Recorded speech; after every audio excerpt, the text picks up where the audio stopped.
Yes, I am back. I am in black, and I am ready and excited for another year of fantasy football. Son of a... Okay, fire's gone. Very excited. I got requests by multiple people, just Micah, asking when another one of these would be coming out, and didn't have a lot of time before Thursday's kickoff. A couple of games there, so I'm very excited. This week is a little screwy. You'll notice there wasn't a fun little intro like last year. I'm getting to that, okay? But this week is pretty hectic. Also, going to be having Cam joining me on hopefully most of these videos. But because his work was closed yesterday, they all had to stay late today. So he's not here, obviously. We'll start with the draft. I just wanted to thank everyone for coming out. I had a blast. I thought it was fun.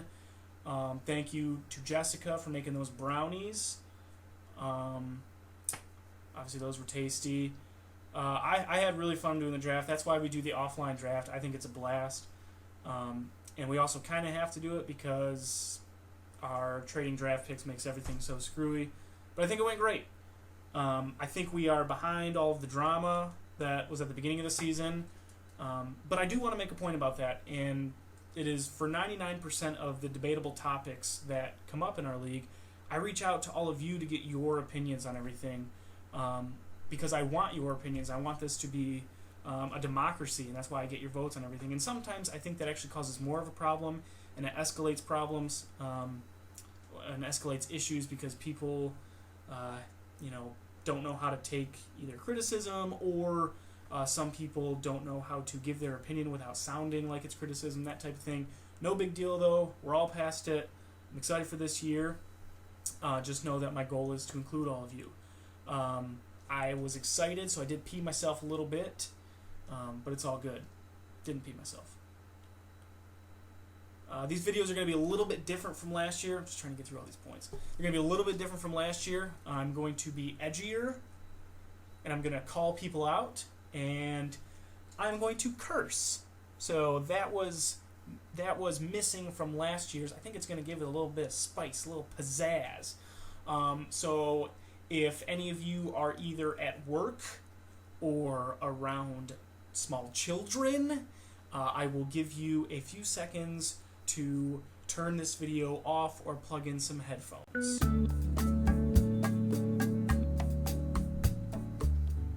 Okay, that is enough time. Fuck, shit, bitch, ass, titties. Okay? That's the kind of show we're doing. Edgier, Alex. Don't care.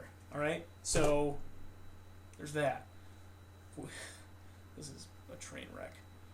We'll go over some of the trades that have happened this year. Quite a few already. The first one was a really big trade, actually. Kirk traded away A.J. Green, Nelson Aguilar, and Denard Robinson, shoelace, to Rick, who traded away Jimmy Graham, Latavius Murray, and Jeremy Maclin. I always give my opinion on this. I think it was not a smart trade for Rick. Actually, Rick had also originally, and Kirk retracted this part of the trade, but he had also originally given up his 7th and gotten Kirk's 10th in return. A.J. Green, Jimmy Graham, if you want to consider those even, or maybe even A.J. Green having a little bit of an advantage, I get that. Nelson Aguilar, he's a rookie, so you really don't know what he's going to do. Chances are it's not going to be anything super spectacular. Latavius Murray is the starter in Oakland, and he's projected to have a really good year. Same thing with Jeremy Maclin. Had a great year last year.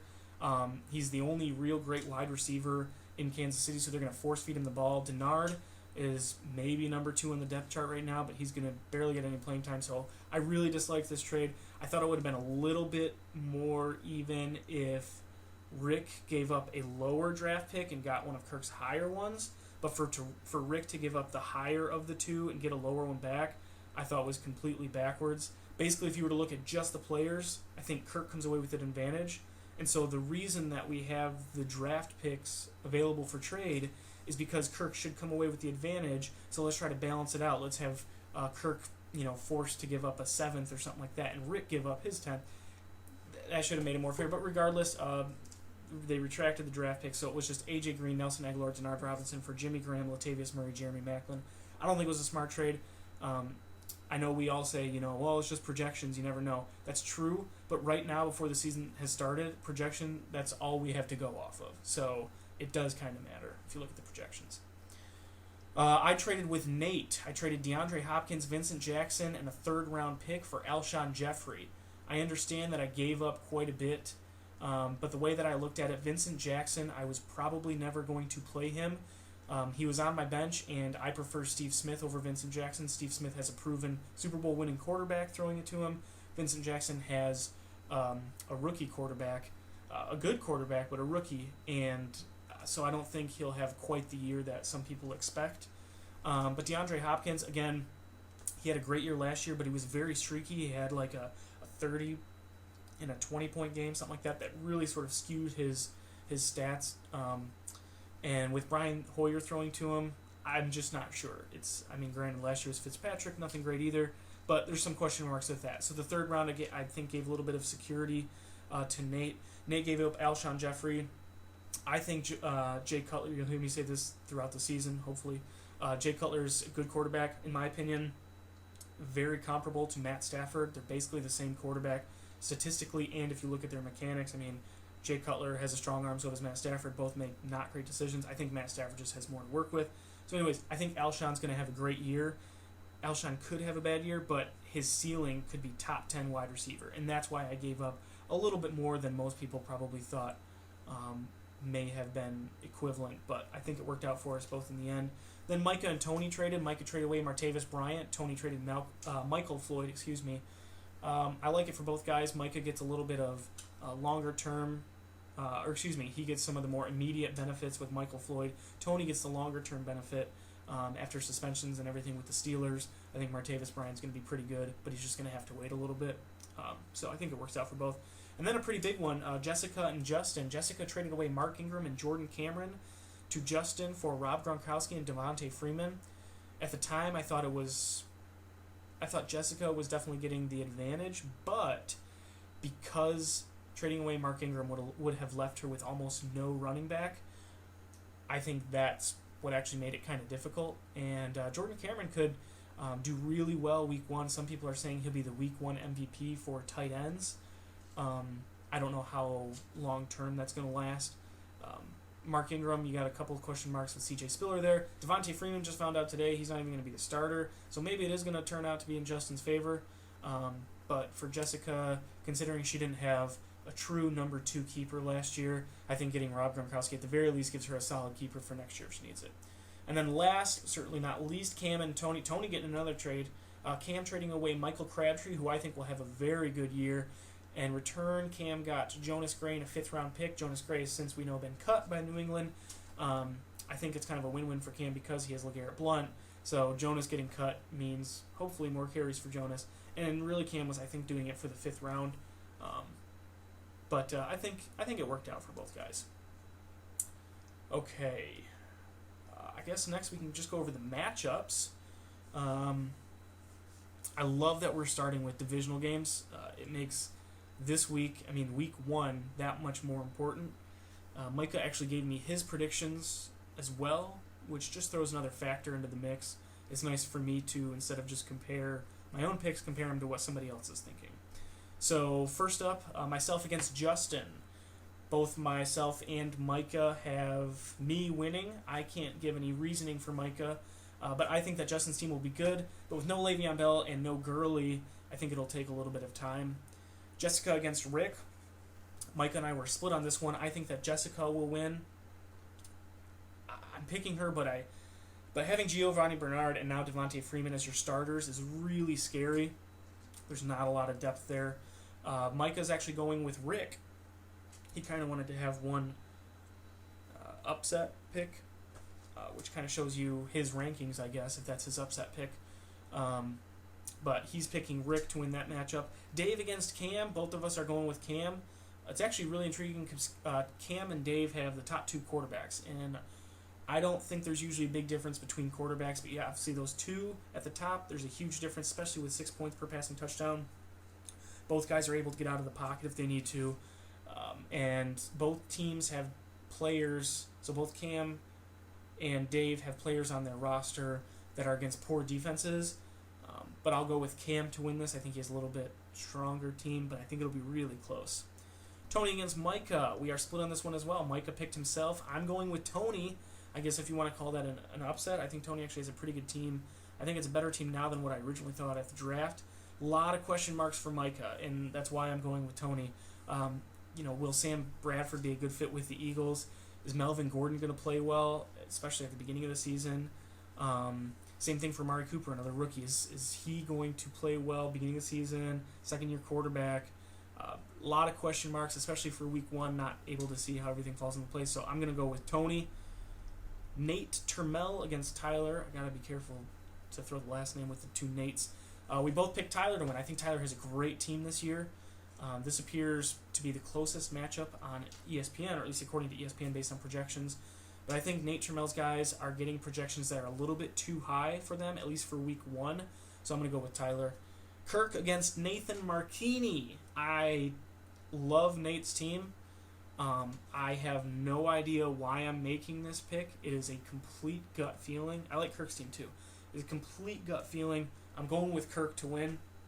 Micah chose Nate Marchini, which based on the matchups probably makes more sense. Kirk has Mariota in there, but against Tampa Bay, I think Jameis may be a little risky. He's gonna turn the ball over. Sometimes he's gonna give Tennessee more opportunities. I think Mariota is actually gonna have an okay first game. I don't like him for the season, but not too bad. Again, I don't know why. I just have a gut feeling Kirk is gonna win this one against Marchini.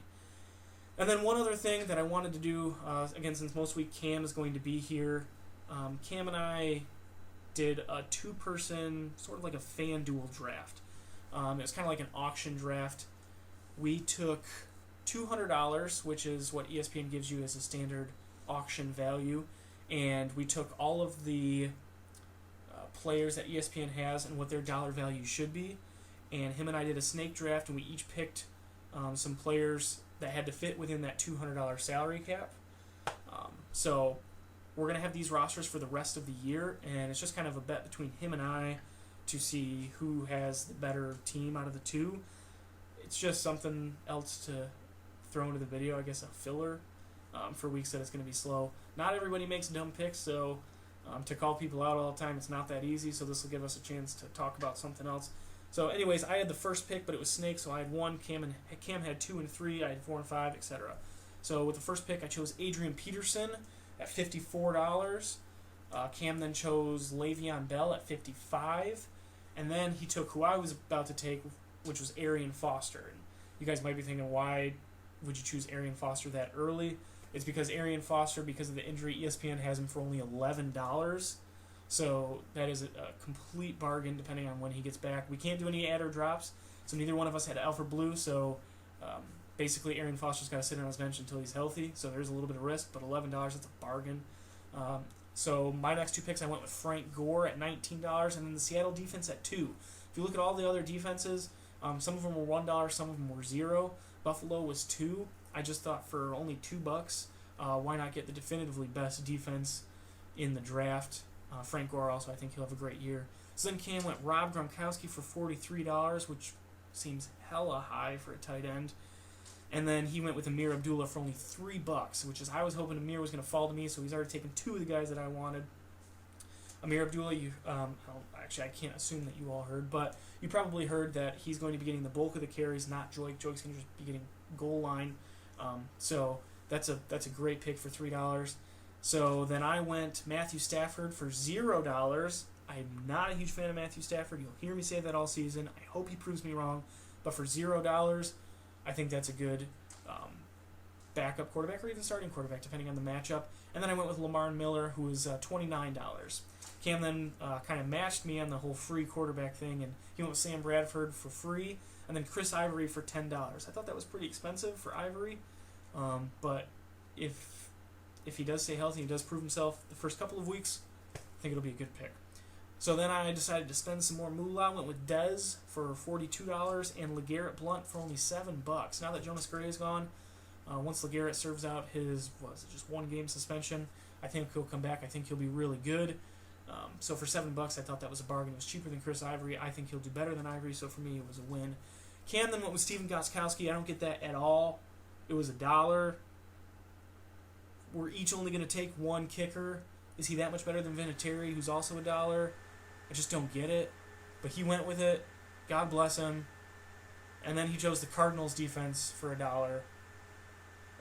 They don't have a super easy schedule, and they're playing in a very tough division. So I'm not sure how much that'll... He didn't draft another defense, so that's his only defense. So I don't know how that'll pay off for him, but we'll see. So I went with Steve Smith Sr. I love him this year. He's on my bench in our main league. I think he's going to have a great year. He's really the only receiver in Baltimore.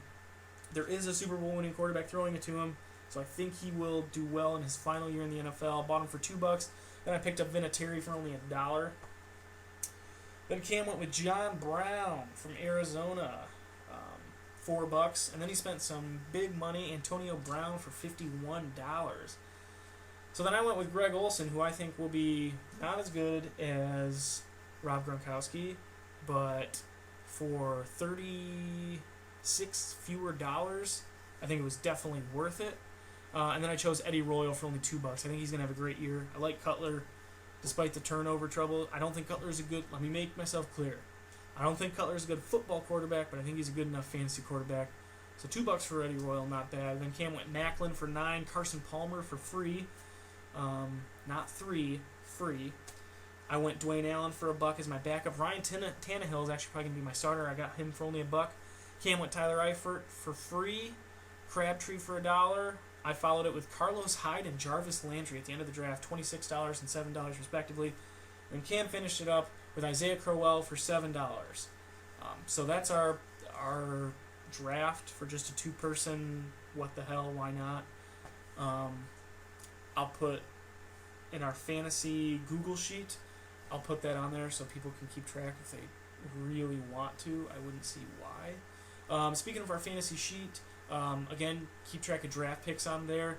There should only be 2 on there. Yeah, so there's myself trading away 3rd round and Tony trading away his 5th round. So just keep track of those. And then also, because ESPN, again, can get kind of screwy with the playoffs, I do have a sheet, and it'll show the standings for each division. It'll show the highest point winner for that week. So again, you can see if you won any money or not. Keep track of that. It'll also show if the playoffs were to end today, what would be the playoff seeding, because ESPN I don't think is going to be able to show it the way we want to. So that's all I have. I know it wasn't calling people out as much. We'll get there. It's easier to have it with someone else, be able to call people out. What else can I throw on here that is somewhat raunchy? This kind of looks like a dick. There's something. That's pretty surprising. Wow. Yes. Yeah. But that's all I got. I'll put the video out every week. Hope you guys enjoyed this one somewhat. It's pretty crappy in my opinion, but they will get better, I promise. We're just kind of rushed this week. Had to get something out before Thursday. So have a good week, everybody. Good luck to everybody except for Justin, who I'm playing. And we'll catch you next week with Cam.